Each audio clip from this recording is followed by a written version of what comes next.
బంగ్లాదేశ్ మాట మార్చింది. టీ20 ప్రపంచ కప్ 2026 టోర్నీ నుంచి వైదొలగడంలో తమ ప్రభుత్వానికి ఎలాంటి సంబంధమూ లేదు అంది.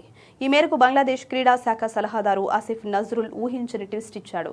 ఇంతకుముందు భారత్లో భద్రతా కారణాలను సాకుగా చూపి తమ మ్యాచ్లను శ్రీలంకకు తరలించాలని బంగ్లాదేశ్ క్రికెట్ బోర్డు ఐసీసీ మీద ఒత్తిడి తీసుకొచ్చిన విషయమూ తెలిసిందే.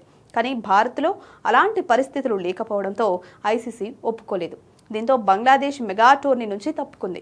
ఈ నేపథ్యంలో ఐసీసీ ఆ స్థానంలో స్కాట్లాండ్కు అవకాశం కల్పించింది. అయితే బంగ్లా ఆరోపణల్లో నిజం లేదని తమ బృందం తేల్చింది అన్న ఐసీసీ పునరాలోచన చేయాల్సిందిగా బీసీబీకి చెప్పింది. కానీ తమ ప్రభుత్వం ఇందుకు ఒప్పుకోవడం లేదని, ప్రభుత్వ నిర్ణయానుసారం టోర్నీ నుంచి తప్పుకునేందుకైనా తాము సిద్ధమని బీసీబీ ఐసీసీకి స్పష్టం చేసింది. జాతీయ గౌరవాన్ని కాపాడడం కోసం ఈ నిర్ణయాన్ని క్రికెట్ బోర్డు ఆటగాళ్లు తీసుకున్నారు అన్నారు. ప్రభుత్వం ఈ నిర్ణయం ఎందుకు తీసుకోవాల్సి వచ్చిందో ఆటగాళ్లకు వివరించడమే ఈ సమావేశం ముఖ్య ఉద్దేశం. ఐసీసీ మాకు న్యాయం చేస్తుందని మేము అనుకోవడం లేదు. మేము ప్రపంచ కప్లో ఆడతామా లేదా అనేది పూర్తిగా మా ప్రభుత్వ నిర్ణయం మీద ఆధారపడి ఉంటుంది అని ఆయన జనవరి 22న విలేకరులతో అన్నారు. ఈ నేపథ్యంలో పాకిస్తాన్ బంగ్లాదేశ్కు మద్దతుగా నిలిచి భారత్తో మ్యాచ్ బహిష్కరిస్తామని ప్రకటించింది. అయితే ఐసీసీతో పాటు శ్రీలంక, యుఏఈ తదితర సభ్య దేశాల నుంచి ఒత్తిడి పెరగడంతో పాక్ యూటర్న్ తీసుకుంది. కొలంబోలో ఫిబ్రవరి 15న టీమిండియాతో మ్యాచ్ ఆడుతామని స్పష్టం చేసింది.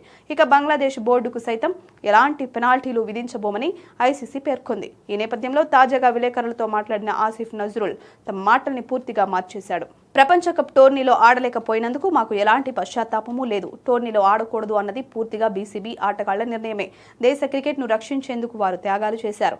బంగ్లాదేశ్ ప్రజలను కాపాడుకునేందుకు, జాతీయ సమగ్రతను చాటేందుకు వాళ్లు ఈ నిర్ణయం తీసుకున్నారు అంటూ అర్థం పర్థం లేకుండా మరీ దారుణంగా యూటర్న్ కొట్టాడు. దీంతో బంగ్లాదేశ్ తీరుపై తీవ్ర స్థాయిలో విమర్శలొస్తున్నాయి. యూటర్ను తీసుకోవడంలో బంగ్లా పాకిస్తాన్నే మించిపోతుందని, ఇంతకంటే దారుణం మరొకటి ఉండదని సోషల్ మీడియా వేదికగా చీత్కరించుకుంటూ ఉన్నారు. అనవసరంగా రాద్ధాంతం చేసి ఆటగాళ్ల కలలను నీరుగార్చారని బంగ్లా ప్రభుత్వంపై మండిపడుతున్నారు. కాగా బంగ్లాదేశ్లో కొన్నాళ్లుగా మైనారిటీ హిందువుల మీద హత్యాకాండ జరుగుతోంది. ఈ నేపథ్యంలోనే భారత్ బంగ్లా మధ్య పరిస్థితులు ఉద్రిక్తంగా మారాయి.